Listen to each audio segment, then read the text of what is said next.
வணக்கம் எல்லாருக்கும். நான் இன்றைக்கு ஸ்ரீலங்கன் தோசை எப்படி செய்கிறேன்னு சொல்லி உங்களுக்கு காட்ட போகிறேன்.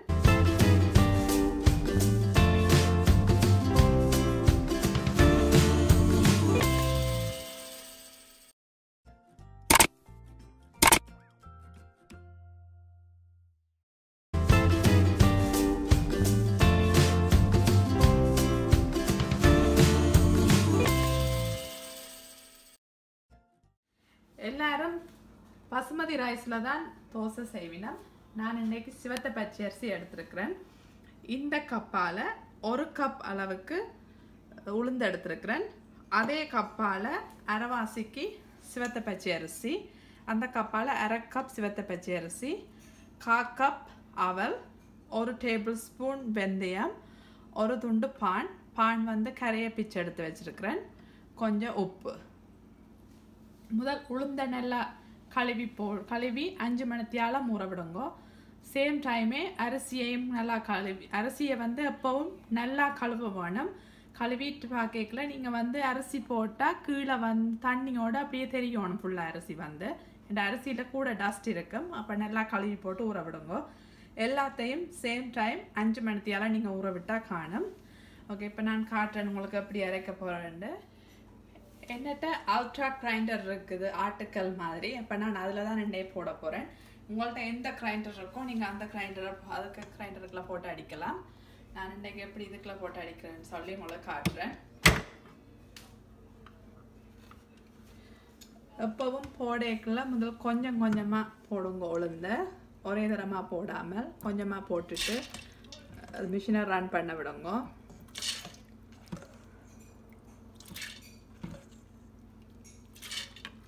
கொஞ்சம் தண்ணியே மதக்க விட்டு விடுங்க.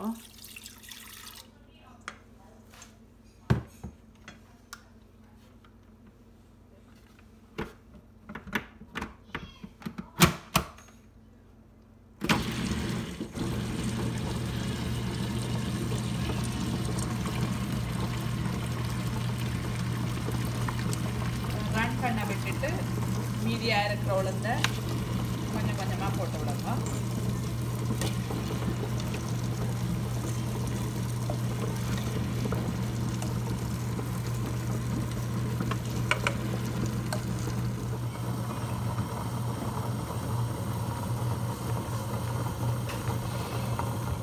இப்போ உளுந்து நல்லா அரைப்பட்டுட்டுது. நான் இதை 20 மினிட்ஸ் ரன் பண்ண விட்டு நான் இதில் மிஷினில் இந்த பதத்தில் நீங்கள் எடுத்தீங்கன்னா சரி, சாஃப்டாக நல்லா சாஃப்டாக இருக்குது. மடிச்சா பிறகு அந்த பதத்தில் எடுத்து போட்டு இதை எடுத்து ஒரு பாத்திரத்தில் வச்சுட்டு அடுத்ததாக அரிசியை போடுவோம். உளுந்து ரெடி ஆகிட்டுது. இனி ஊற வச்சு அரிசியை போட்டு அரைப்பேன். நான் முதல் சொன்ன மாதிரியே நீங்கள் கொஞ்சம் கொஞ்சம் ரைஸாக போட்டுட்டு, ரைஸுக்கு நிறைய தண்ணி விடாதீங்க. நிறைய தண்ணி விட்டால் பெருசாக அடிபடாது. முதல் ரைஸை போட்டுட்டு பிறகு கொஞ்சம் தண்ணி விடுங்க. அதுக்குள்ள பிறகு கொஞ்சம் கொஞ்சம் ரைஸாக போட்டால் சரி. நீங்கள்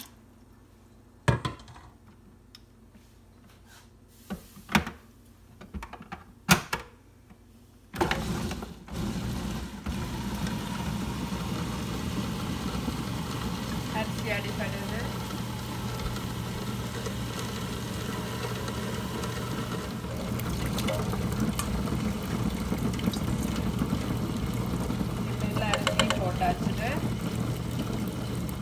அரிசியை போட்டுட்டு 5 மினிட்ஸால் ஊற வச்ச வெந்தயத்தை போடுங்க. வெந்தயம் போட்டு அந்த கையோடையே ஊற வச்ச அவலையும் போடுங்க.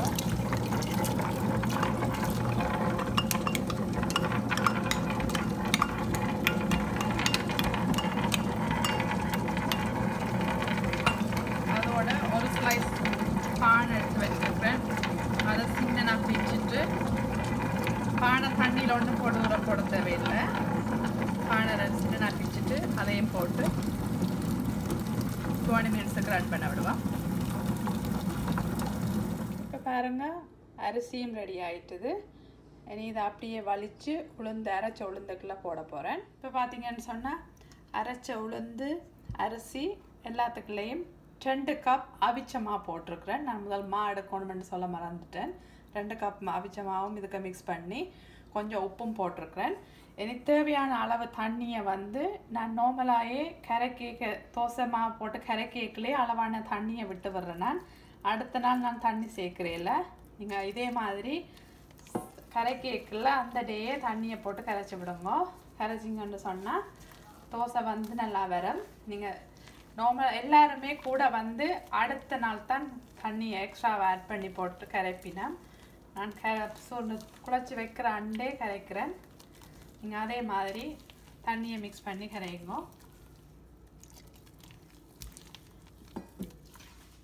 இப்போ பார்த்தீங்கன்னா தண்ணி உளுந்து எல்லாம் சேர்ந்து நல்லா மிக்ஸ் ஆகி இந்த பதத்தில் வந்துருக்கு பாருங்க. நீங்கள் எப்பவும் இப்படி விடையக்கில் இந்த மாதிரி பதத்தில் கரைச்சிங்கன்னா சரி. மஞ்சள் தூள் வேணுமெண்டா நீங்கள் விரும்பினா மஞ்சள் தூள் போடலாம். அதிகமாக எல்லோரும் மஞ்சள் தூள் போடுறவ, ஆனால் நான் போடுறதில்ல. வந்து உங்களுக்கு விரும்பினா நீங்கள் உங்களோட ஆப்ஷன் வந்து நீங்கள் மஞ்சள் தூள் போட்டுட்டு மிக்ஸ் பண்ணி வைங்க. எல்லாத்தையும் போட்டு தண்ணி எல்லாம் விட்டுட்டு ஒரு 10 மினிட்ஸ் எப்பவும் கையால் வந்து கையை வடிவாக கழுவிட்டு இப்படி அடித்து குழையுங்க.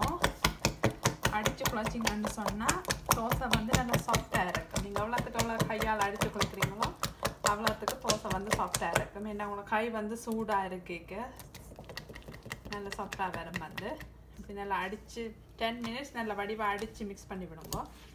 மிக்ஸ் பண்ணி போட்டு 8 ஹவர்ஸுக்கு புளிக்க விடுங்க. சரியா 8 ஹவர்ஸ் புளிக்க விட்டால் காணும். 8 ஹவர்ஸ் புளிக்க விட்டிங்கன்னா சரி. தோசை கரைச்சி 8 மணித்தியாலும் புளிக்க வச்சுனாங்க. இப்போ பாப்போம் அப்படி புளிச்சிருக்குன்னு சொல்லி. வா பார்த்தீங்களா அப்படி புளிச்சிருக்குன்னு சொல்லி தோசை நல்லா புளிச்சிருக்குது. பார்த்தீங்களா அப்படி இருக்குண்டு. இப்போ நல்லா மிக்ஸ் பண்ணுங்க. தோசையை வந்து நல்லா மிக்ஸ் பண்ணிவிட்டு நாங்கள் ஆல்ரெடி உப்புகள் எல்லாம் போட்டாச்சுது. இப்போ நீங்கள் ஒன்றும் போட தேவையில்லை, தண்ணியும் விட தேவையில்லை. தண்ணி எல்லாம் முதல்ல எல்லாம் மிக்ஸ் பண்ணி விட்டுருக்குது, எல்லாம் காணும். இதை நீங்கள் அப்படியே சுட்டு பார்த்தா சரி. ஓகே, நாங்களே இதை சுட்டு பார்ப்போம் அப்படி இருக்குதுன்னு சொல்லி. பாருங்க அப்படி இருக்குது பாருங்க. தோசைகள் நல்லா சுட்டுட்டுது. ஒரு பேப்பரில் கொஞ்சம் நல்லெண்ணெய் பிரட்டியிருக்கேன். நல்லா பிரட்டிட்டு எப்பவும் தோசை மாவை நீங்கள் விட முதல் கொஞ்சம் தண்ணி எடுத்து தெரியுங்க. சொன்னால் வந்து பக்கத்தோடு வரும். அதுக்கு பிறகு தோசை மாவை விடுங்க.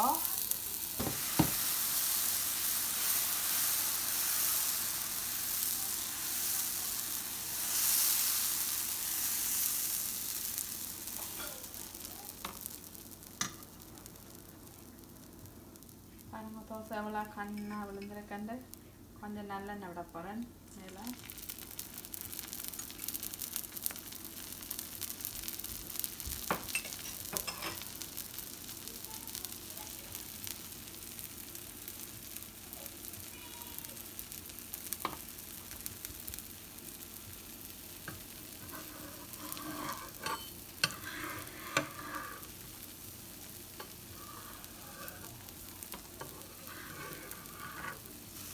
உங்களுக்கு விரும்பினா கிறிஸ்பியாக வரணுமெண்டா நீங்கள் எண்ணெய் விடலாம்.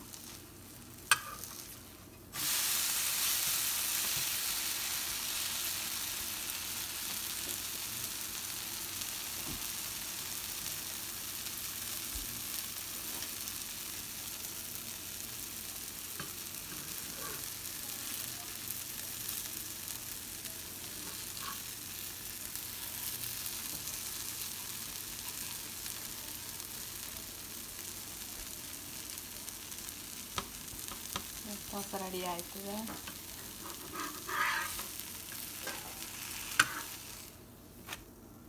பாருங்க அப்படி இருக்குங்க. பிளேன் தோசை. இன்னொரு முட்டை தோசை போட்டு காட்டுறேன் உங்களுக்கு எப்படி போடுறேன்னு சொல்லி. அடிக்கடி நீங்கள் பேப்பரால் துடைக்க தேவையில்லை. எண்ணெயை வந்து ஆல்ரெடி நான் துடைச்சிருக்கிறேன். அப்போ அதால் துடைக்கல. இப்போ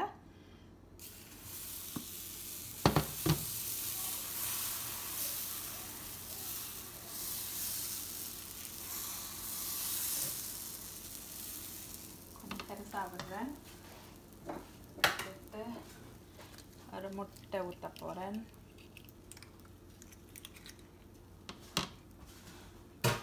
அப்போ முட்டையை வந்து நீங்கள் இப்படி உடைச்சி விடுங்க. விட்டுட்டீங்கன்னு சொன்னால் எல்லா பக்கமும் வரும்.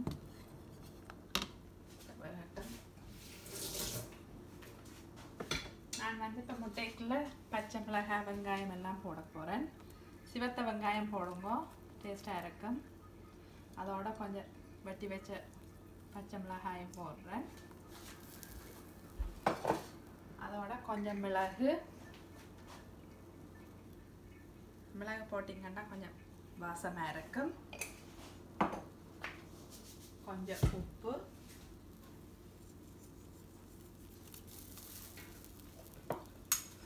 கொஞ்சம் நல்லெண்ணெய். முட்டை தோசையை கொஞ்சம் நல்லெண்ணெய் விட்டீங்கன்னு சொன்னால் தான் டேஸ்ட்டாக இருக்கும். அதுக்காக நிறைய நல்லெண்ணெய் விடணும் இல்லை. பாருங்க அவ்வளோ வடிவாக இருக்கும் முட்டை தோசை. இப்படியே மடித்து விடுவோம். பாருங்க நான் இப்படியே மடித்து வேக விட போகிறேன். மடித்து நல்லா ஒரு 5 minutes நல்லா வேக விடுங்க. வேகினா தான் இந்த உள்ளுக்குள்ள முட்டை வந்து நல்லா பொரிஞ்சு மாதிரி வரும். பாருங்க இந்த முறுமுறு அந்த முட்டை தோசை ரெடி ஆயிடுச்சுது. பார்த்தீங்கன்னா எப்படி இருக்குன்னு பாருங்க, நல்லா சுவையாக இருக்கும். பச்சை மிளகாய் வெங்காயம் எல்லாம் போட்டிருக்கேன் முட்டைக்குள்ளே. செய்து பாருங்க. உங்களுக்கு பிடிச்சிருந்தா லைக் பண்ணுங்க, கமெண்ட்ஸ் பண்ணுங்க. நன்றி, வணக்கம்.